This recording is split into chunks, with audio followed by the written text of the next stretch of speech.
Good morning. दिनै फोरोंगिरि सान। बेवहाय उन्दैफ्रा दसे रंजादों। फोरोंगिरि सानाव डक्टर सर्वपल्ली राधाकृष्णनि जोनोम सान। बेखौहाय जोङो फोरोंगिरि सान हिसाबै फालिनाय जायो बोसोरे। दा बेवहाय गथ'फोरा मोसादों। नायलांदो लोगोफोर दसे।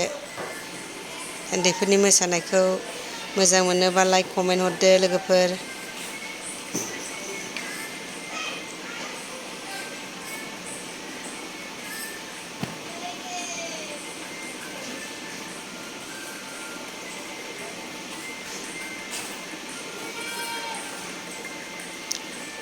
फोरोंगिरि सानाव दान्दिसे रंजादों उन्दैफोरनि।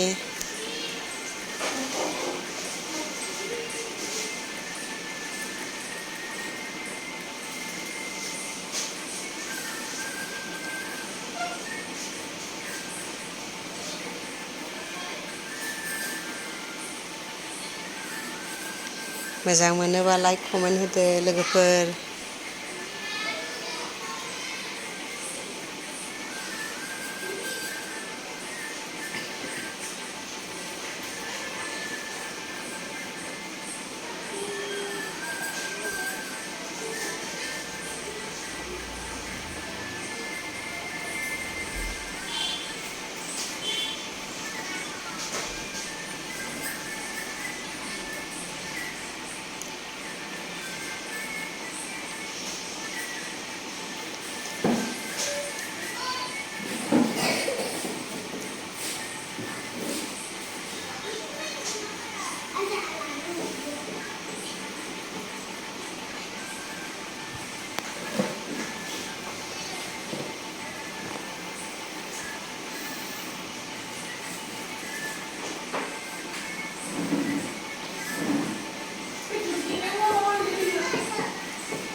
जोबनायाव लोगोफोर लाइक साबस्क्राइब खालामनानै होदो।